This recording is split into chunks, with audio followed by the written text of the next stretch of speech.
Hello there, Chris Roach here, founder of Recruit America's Soccer Network, and today I'm going to be discussing with you the college soccer recruiting process. We're going to educate both parents and athletes on the truth behind the college soccer recruiting process.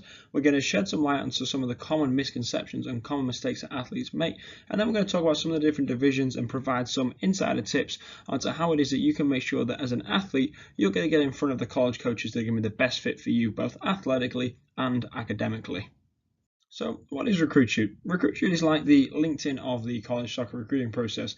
We provide tools and resources for athletes and their parents to be able to tackle the college soccer recruiting process without having to pay for third-party recruitment services. At Recruit, we don't believe that the college soccer recruitment process is this overcomplicated or overbearing process by any means. We actually think it's a relatively straightforward and simple process, so we provide the tools and the resources that are going to allow you to be able to tackle this process by yourself without having to have the need to pay for third-party recruitment services. So, who am I and why am I a college soccer recruiting expert? Well, having grown up in England, I played football over there for 18 years, at which point I was recruited over to play college soccer within the Midwest. After having played college soccer for 4 years, I then noticed that there was a complete lack of transparency that existed just from athletes that were coming from a 100-mile radius to their house to go and play at a Division 3 school. So with Recruit, we started a business that provided a complete transparency and was a free resource to any athlete that wanted to get connected with college coaches. So let's take a look at college soccer by the numbers. We're going to look at 4 of the 5 divisions. We're going to look at the total number of schools per division on both the men's and the women's sides. We're going to look at the average number of scholarships, and then we're also going to look at the total number of players compared to how many incoming freshmen on average are going to be coming in at every particular level. So starting with Division 1. As you can see, on the men's side, there's just over 200 schools, and on the women's side, it's just over 300. Now, the average number of scholarships on the men's at Division 1 is 9.9, and on the women's, it's 14. Now, what does this mean? This means that for every roster of anywhere from 24 to 28, 30 players, there's going to be on average on the men's 9.9 full scholarships available, on the women's 14 scholarships available. Now, for those of you that are sharp at math and quick out there, what you've straight away noticed is that actually there are less scholarships than the number of players on every given team. So, for instance, at Division 1, when a lot of players in other sports are going on and talking about these full ride scholarships, in college soccer, this quite simply isn't the case. These full ride scholarships are so hard to come by because there's actually less amount of scholarships than there are players on a particular roster. So even when you're going to be at that top Division 1 level, or even some of the lower Division 1 levels, the opportunity and the chance of getting a full ride scholarship to Division 1 is very, very slim. As you can see there, moving over, you've got the 6,000 players or the 9,500 players on the women's side. And if you look at the average number of freshmen, you've got 1,600 coming in on the boys' side and just over 2,500 on the women's side. Now let's move down to Division 2. You can see this is a slightly small division, as you've got just under 200 schools on the men's side and just under 250 on the women's side. But again, the scholarships are actually fairly similar. So you've got 9 on the men's side of full scholarships available for every given team, and on the women's side you've got 9.9. So again, you can see even going to this Division 2 level, the opportunity and the chances of getting a full ride scholarship are very, very, very slim. And now at Division 2, what you are able to do is combine athletic and academic scholarships, where you're able to perhaps get a higher amount because of your academics and not just your athletics. As you move down to Division 3, the first thing you'll notice that it is in fact the biggest of all 3 divisions at the NCAA level. It is in fact almost twice as big as Division 1, and it is actually bigger than the Division 1 and the Division 2 added together. Now, one thing that you will notice also is that there are no athletic scholarships available. Now, this doesn't mean that there are no scholarships. It purely means that under NCAA regulation, you'll be unable to get an athletic scholarship. You are, however, able to get academic scholarships depending on how well you do in school during your high school years. As you can see again, straight away, there's twice the number of players and incoming freshmen that are going on to play Division 3 at the men's side than there are at Division 1. And again, looking at those numbers, even on the women's side, there's significantly higher amount of players that are going on to play Division 3. Now let's move down to the NAIA, which is a completely separate organisation from the NCAA, which is something we will touch on later. You can see straight away it's a very similar size to perhaps the Division 2 level. So you've got just over 200 schools on the men's side and just under 200 schools on the women's side. But notice again that there are, on average, actually more scholarships available on the men's side than there are on the women's side comparatively with Division 1. As we move down again and look at the incoming freshmen, you can see on the men's side there is 1,600 incoming freshmen on average every year, and on the women's side there's just over 1,500. So the approximate number of high school soccer players in the United States currently, on average, is just under 400,000 for the boys and just over 360,000 for the girls. So when you look at that number comparatively to how many numbers of incoming freshmen are going every year from the previous slide, you can see that the actual chance of playing college soccer from the high school level to college level on the boys is 2% and on the girls is 2.6%. And this is of all high school soccer athletes of going on to play college soccer. So straight away, if you're looking to go and play college soccer, you have to understand that only a very small percent of those that are playing high school will ever go on to play college soccer.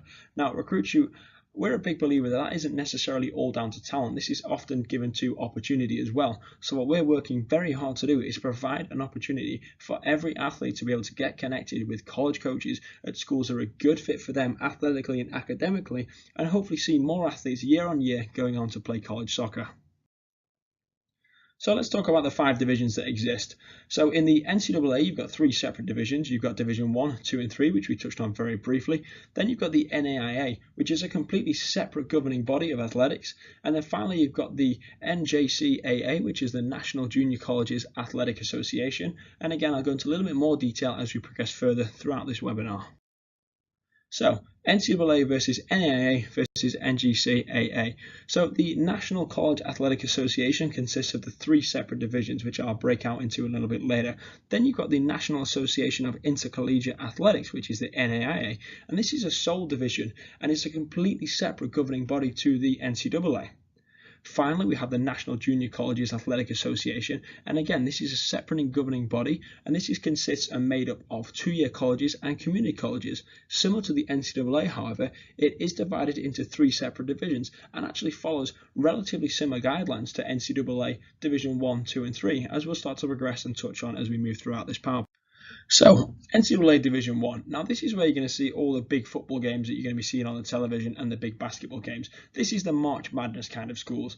So again, to participate in Division 1 or even in Division 2 athletics, students must be first registered and be certified by the NCAA Initial Eligibility Clearinghouse. Now again, to find that, you can simply Google NCAA Initial Clearinghouse and you'll be able to get a separate number and a personal identification number, which you'll be able to use to actually communicate and actually go on to play at that next level.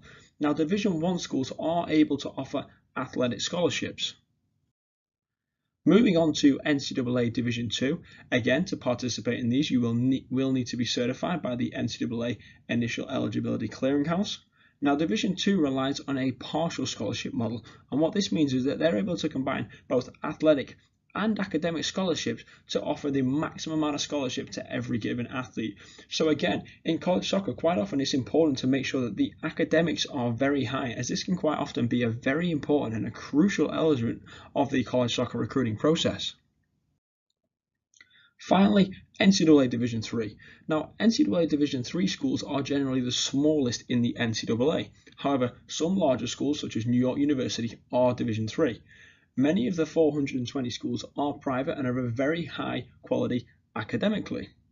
The competition level at Division 3 schools vary widely. Some schools such as Catholic University, Kenyon College, Transylvania University, Amherst and Messiah College are all examples of Division 3 schools, and one of the biggest misconceptions that athletes have going into this college soccer recruiting process is that going to play Division 3 is going to be of significantly lesser quality of college soccer than perhaps Division 2 or Division 1. Now again, looking at some of the schools, one way that you can straight away see the actual talent or the levels of the college soccer at any given school is to simply go and watch the school. And this is something that we advise every one of our athletes to go and do, is watch different games in different college soccer games, both at the NCAA Division 1, 2, 3, but also at the NAIA level as well. Moving on to NAIA, the NAIA offers fewer sports and has much fewer recruiting restrictions than the NCAA.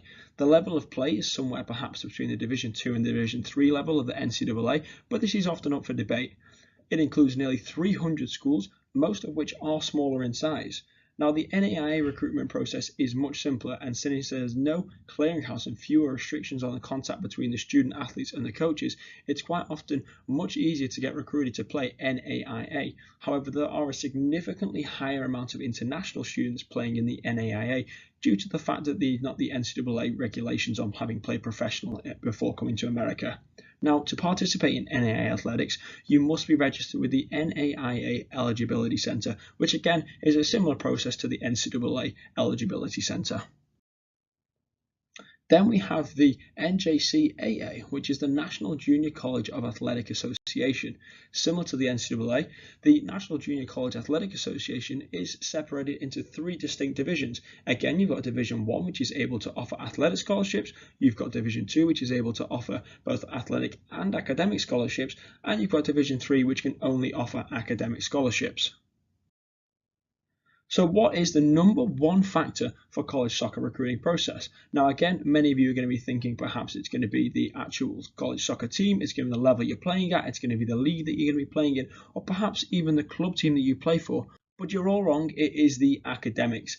Again, in college soccer, academics are the number one factor, and we cannot stress to you enough how important it is to have strong academics if you truly want to play college soccer. So at Recruit-Shoot, we advise that you create a list of 15 to 20 schools that are going to be of a good fit for you personally. Now, when you're picking a school, you want to make sure and ensure that you're picking the school because of the education or the major and not because of the college soccer program.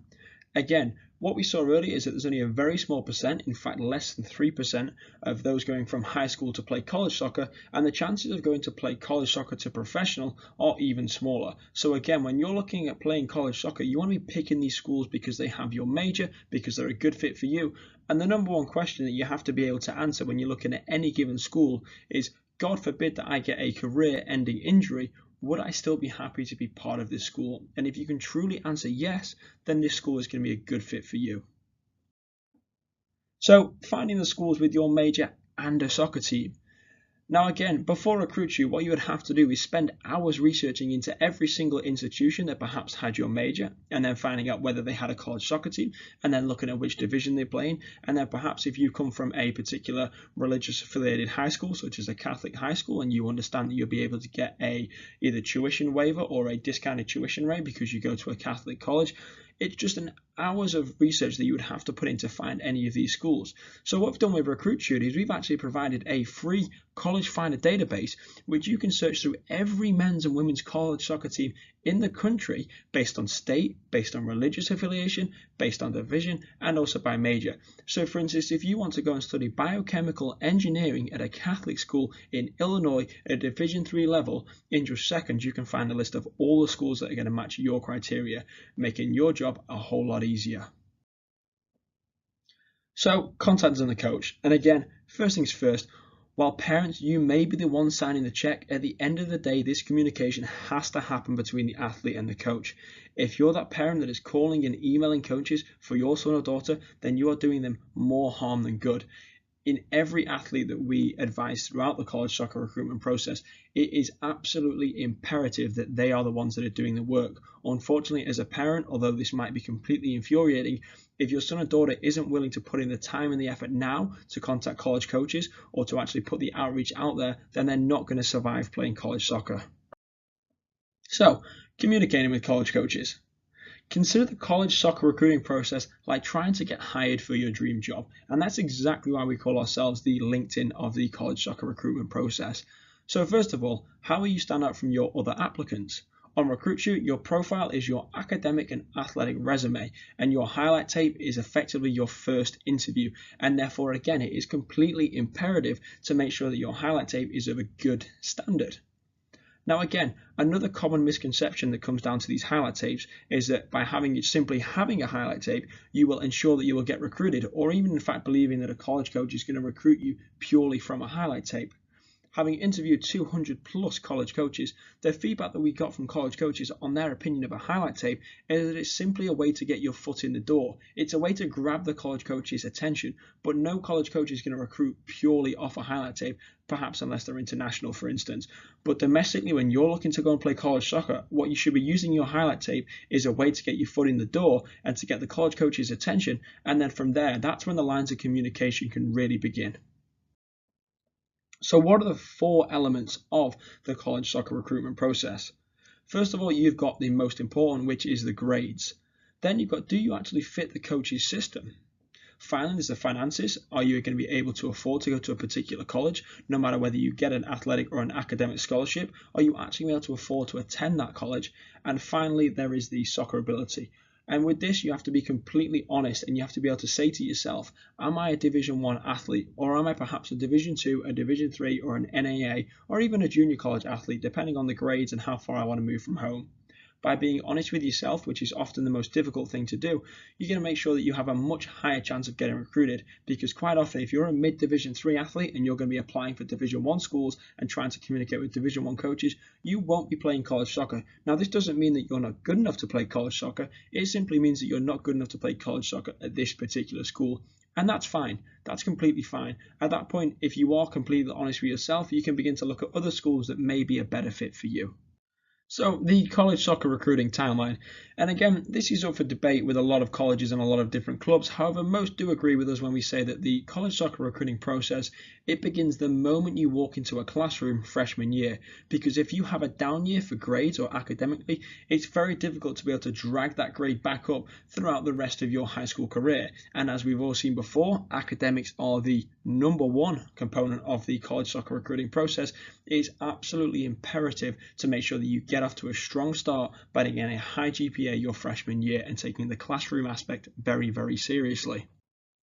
So, freshman year, what should you be doing as a freshman? First of all, you should be forming your list of potential colleges. Again, as a freshman, you are now eligible and able to have a profile on Recruitshoot. Second of all, you want to be starting off by having strong grades, and you want to continue to work hard at improving, and you want to continue to actually work and craft your particular talent. As a soccer player, if you're playing as a particular position, you need to learn how to play more and more in that position and make sure that you're working on your own individual craft. As a sophomore, this is really when we advise that you should start attending different showcase events or participate in college ID camps. Again, this is really when you want to start to narrow down your list of potential schools, perhaps bringing it from 25 to 30 schools to 10 to 15 schools. At this point, you should start to get a much stronger feeling in terms of the perhaps major that you would like to study when you go on to play college soccer.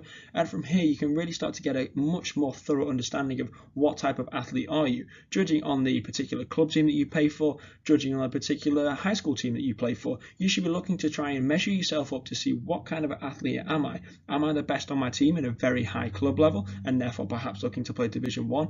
Or am I middle of the pack on my high school team and therefore perhaps looking for Division 3 level? It's entirely up to you at this point, but at this point you should be able to start to narrow down your list of potential schools. So as a junior, this is really when you should be visiting campuses and colleges that you're interested in attending. It's imperative here to maintain a strong academic standpoint and also to attend as many showcases as possible. This is really when you're trying to get the exposure. At this point, as a junior on our platform, we recommend a lot of our athletes to start moving towards perhaps the premium features when you can really start to get the increased exposure. And finally, as a senior, at this point you should really have a very specific list of top 5 colleges. You should continue to play at every single opportunity that you can, and then you get to commit to the college of your choice. Again, throughout this process, this is not a sprint, this is a marathon, and that's why we provide as many tools as possible to help you along every single step of the way.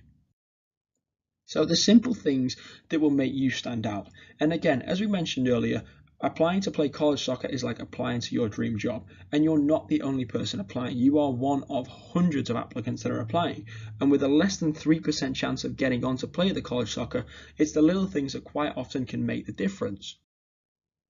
So first off, how is your voicemail? And this may sound completely basic, but if you answer the phone with, "Sup, this is Chris, leave the message, you know what to do," you're not going to have a very good reputation with that college coach. What the should voicemail sound like is, "Hello, this is Chris. I'm really sorry I missed your call. If you leave your name and number, I will get back to you as soon as possible. Thank you and have a good day."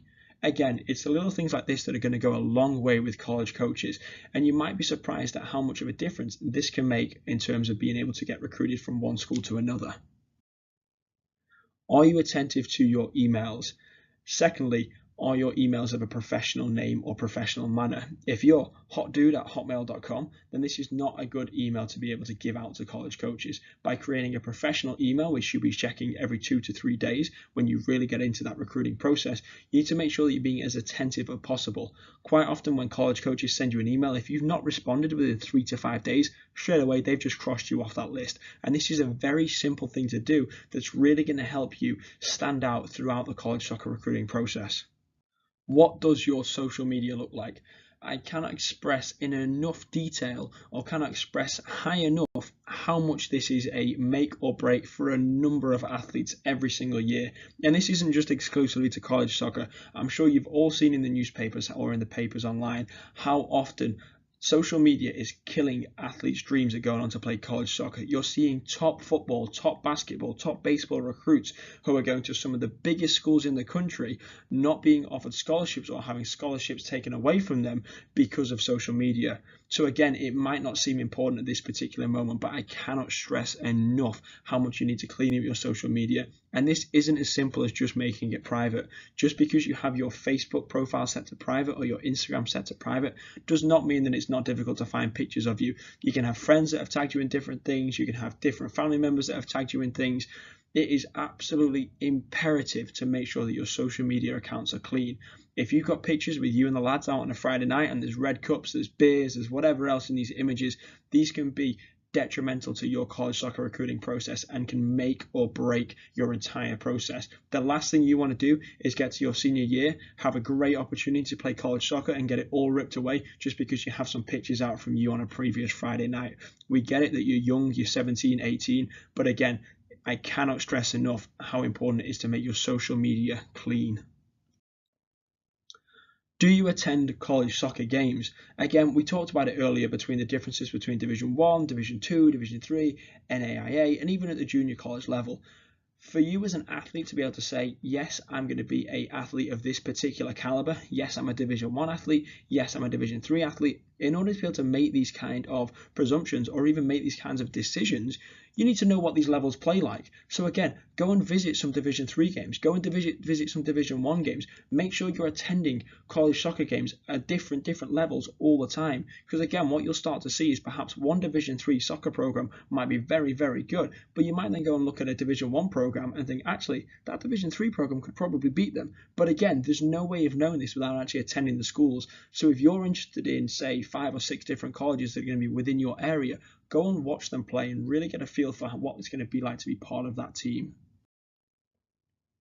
Again, this is where it becomes important. You have to be able to understand that everyone was the best player on their team. And this really comes down to the metaphor of big fish in a small pond to a small fish in a big pond. When you're on your high school team, if you're the captain of the team or your club team, you're the best player, and straight away you are that big fish in the small pond. When you go to play college soccer, every single person that you're trying out against is also the best player on their team. So suddenly you become a small fish in a big pond. And again, going to play college soccer, that step up from high school to college is significant because, again, when you're 17, 18, quite often you may be the biggest guys on the team. Suddenly, when you go and play college soccer, you're going to be up against men rather than boys or women rather than girls, where you're going to be playing against 21, 22, 23-year-old athletes that have been training for 3 years. These are the kind of players that you're going to be up against competing just to get on that starting spot and even just in tryouts for some particular schools. So again, the earlier you understand this, the better, and understand that the hard work and dedication that you will have to put in just to get to their level is significant. So if you're not willing to put in the hard work, then perhaps college soccer isn't the right option for you. Again, you never know who's watching, and this might sound a little bit creepy, and what we mean by this isn't on the creepy stance, but what we mean is actually quite often college coaches don't come out and make huge announcements that they will be attending a particular game or even a particular tournament. Some college coaches will just turn up. Quite often, if a college is playing perhaps an away game in a different state and they have a couple of hours in between, a college coach may just go and view a different high school game that's going to be happening at that time. Now, that college coach isn't going to come over the hill with a massive flag for his college, waving it around, or even necessarily the badge on his hat or his jacket. That college coach is just going to quietly walk over, they're going to watch the game, and you have no idea that there's actually a college coach there to recruit. So again, with the mentality of you never know who's watching, you need to make sure that you're looking professional at every given opportunity. Now, what we mean by this is that warming up, stretching, and actually taking everything seriously throughout the game. Again, don't look disinterested. Don't look like you don't want to be there. If you truly want to play college soccer, you must be in that professional mind frame right from the moment that you step onto the field, just to warm up, the moment that you step out of the car and you get onto the facility. That is then when it's go time and game time. You need to make sure that you are in a professional state of mind at all times. Now, player-coach interactions. Again, this can be the make or the break of any particular athlete's college soccer recruiting process or relationship with a particular college. Now, parents, if there's one thing you'll notice straight away on this entire slide, it actually doesn't say anywhere parent-coach interaction. And there's a reason for this, and that's that throughout the college soccer recruiting process, any communication that goes on between the athlete and the college coach is meant to stay between the athlete and the college coach. As a parent, the last thing that you need to be doing is calling up college coaches and saying, hey, you should look at my particular son or daughter, or we're going to be at this event. It should be all down to the athlete. If the athlete isn't willing to actually put the time in to communicate with the college coach, then again, they're not going to do very well when it actually comes on to playing college soccer. So unfortunately, as a parent, this is the point where you have to have a slightly more hands-off approach. And whilst I can understand this can be a little bit painful, this is just the way that it has to be if you truly want your son or daughter to play college soccer. So again, a good way to keep in contact is via email, because this way you're not going to be constantly on the phones with them, and it's very easy to be able to communicate every couple of days, every week or so, just kind of keeping up to date with different things that are going on. Offer your game schedules and upcoming showcases events. And again, the beauty of emails is that even if they are unable to respond due to the NCAA regulations, you will be on the radar of that particular college coach. Right here we have a very quick screenshot of a Recruit You athlete's profile, and again, what you'll notice straight away is it's got all of the information, including upcoming games and schedules and showcases, on one profile that you'll be able to share and promote to different college coaches, both on our network and also off our network. So in terms of when the days of sending highlight tapes in, what we actually recommend now is rather sending a YouTube video of your highlight tape, send your Recruit You profile with your public URL, and that way a college coach has all the information that they need about your particular athlete, your particular son or daughter, to be able to get all the information and actually recruit that player, and not necessarily recruit 100%, but definitely be at a point where they're able to pre-qualify an athlete. Again, do not tell a coach that you are only willing to play one position, unless you're a goalkeeper, of course. I'm yet to find a goalkeeper that also plays forward at the college level. However, I'm not going to put it past you guys. Do not indicate that their style of play does not fit yours. Perhaps this college coach or perhaps this university has a much more direct play, and they play a lot more kickball than necessarily keeping it on the ground. It's not your place to say to that college coach that they do not fit your style of play. Again, it's okay if you aren't the perfect fit, but it can be quite offensive to say that to a college coach. And again, once you have a relationship with a college coach, it is okay to ask, where do you see me fitting in? Am I going to be one of your number one guys straight away, or is it just perhaps you recruit me as a freshman to really develop me into one of the better players as I progress both mentally and physically? Again, it is okay to ask them how many recruits they're bringing in. This will allow you to see the actual competitions coming in every single year. And again, when you get towards the tryouts of a college, or even when you're looking at different ID camps and you know different players are going to be recruits, you can see how many players they're going to be recruiting for your particular position to understand what the competition is going to be like.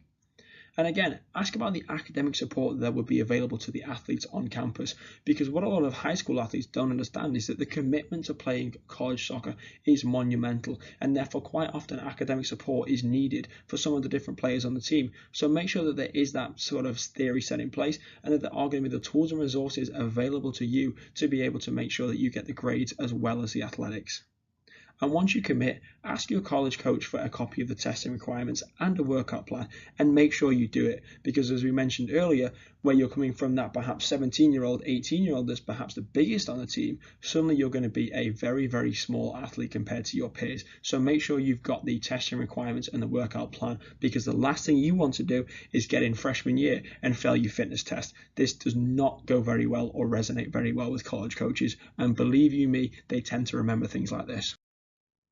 So lastly, we're going to finish with 8 recruiting tips from the experts. So again, number 1 tip is on location, where the further you travel from home, the more likely you are to be successful in playing college soccer. Now, many athletes will discuss the idea of moving out of state or even further, but you must be realistic with your choices. The further you travel away from your home, the higher chance you have of finding a school that you can play for, but often family will be unable to attend the game. So you must make sure that you're being realistic with yourself in deciding what kind of distance you want to travel from home to play college soccer. Number 2, recruiting budgets. And recruiting budgets for college soccer programs are very small. Coaches only have so much time and money to spend on recruiting a particular player every year. So most colleges only have a few $1,000s a year to spend on recruiting soccer players. Unlike many of the larger sports, these coaches must be much more frugal when it comes to recruiting athletes. Now, if a college coach is coming to visit you, then they are very much interested in you. Of course, with platforms like Recruitshoot, it's suddenly very easy for our college coaches to be able to recruit different athletes based on set parameters, given that from GPA to SET to state to position to also graduation year.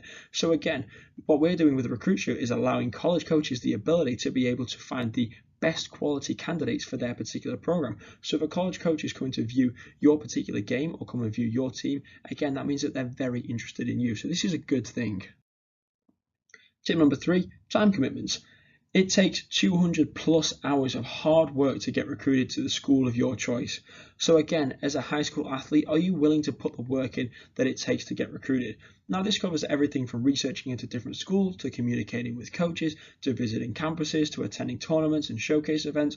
But you must understand that this is no easy feat, and therefore if you are not willing to put the time and effort in, then college soccer might perhaps not be the best option for you. Next, there's tip 4, which is coach communication. If a coach does not contact you, it does not mean that they are not interested in you. You are simply not on their radar, and all college coaches want good student athletes. Again, this all ties into academics being the most important element of the college soccer recruiting process. So do not be disheartened because a college coach has not reached out to you first. This does not necessarily mean that they are not interested in you, and often it can simply be a case of they're not aware of you. College coaches can be recruiting upwards of 200 athletes every single year, and therefore you must initiate the contact. Again, with our platform, with Recruitshoot, it's very easy to send an instant message or even have the email and telephone number of different coaches on their college coach profile, so there's no excuses to be able to not find any information on college coaches. Tip number 5, picking the school. The school picks you, you do not pick the school. Now this really ties into creating that list of potential schools because it's so important. Once you've created a list of schools that consider you a recruit and they're a good fit for you, both because of soccer and also because of academics, then you must choose the one that's going to be the right fit for you. Out of these particular schools, the school that's going to offer you perhaps the highest scholarships or the school that's going to offer you perhaps the best opportunity to play, quite often this is going to be the school that you will end up attending. So again, it's important to manage and it's important to realize that the schools will be the ones picking you. You might not necessarily be the ones picking the schools. Films such as The Blind Side or even the NCAA basketball and football quite often see these athletes that have been picking a hat. This isn't the case in college soccer. These are fairy tales for college soccer, and quite often it's just going to be the school saying to you, hey, we want you to come and play at our particular school. Tip number 6, be realistic. Be realistic with your ability. Are you a Division 1 athlete? And the hardest thing for any athlete to admit is that they are not as good as their teammate. Every high school athlete wants to go and play Division 1, but are you actually good enough? Look around at the other athletes that are at your age group. Go to these ID camps and tournaments and see how you stack up against the competition. These are very good ways to actually be able to measure yourself against your peers. And again, the top players that will be going on to play that Division 1 level. When you think about only 2% of athletes will go and play college soccer, think about that very, very small percent that's going to go on and play Division 1. So again, even if you're successful at going on to play college soccer, you're already in that top 2 percentile. But again, you need to make sure that you're being very realistic. Otherwise, it's just going to end in failure and not getting recruited to play college soccer. Tip number 7, finances. Again, this touches on something that we talked earlier, and there is generally more funding available for academics than there is athletics. In soccer, the full ride scholarships are few and far between, and often it can be your academics which can gain you the largest scholarship, not necessarily athletics, which again is why we tie into the fact that the academics throughout high school are such a fundamental part of the recruitment process. I don't know if I've said it already, academics, academics, academics. And tip number 8, actually recruiting. Again, this ties into some of the college coaches and some of their revenue streams for their particular programs. And it is important to note that receiving a questionnaire in the mail does not make you a recruit. College coaches regularly purchase mailing lists and email lists to promote their events to high school athletes. A personalized phone call inviting you to attend their camp may be sincere.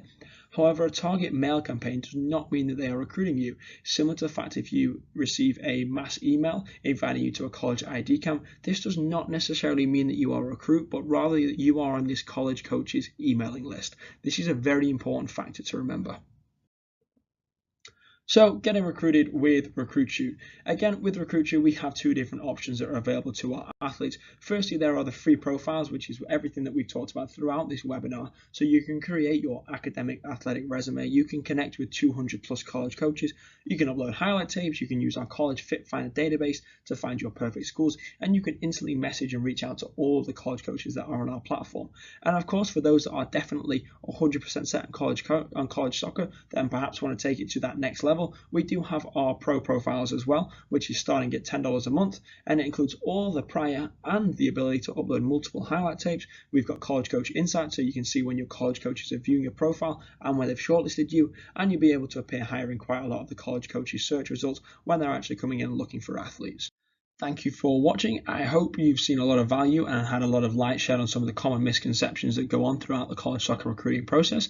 I hope after seeing this short presentation that you'll be able to take on and feel much more empowered to be able to understand exactly how this process works.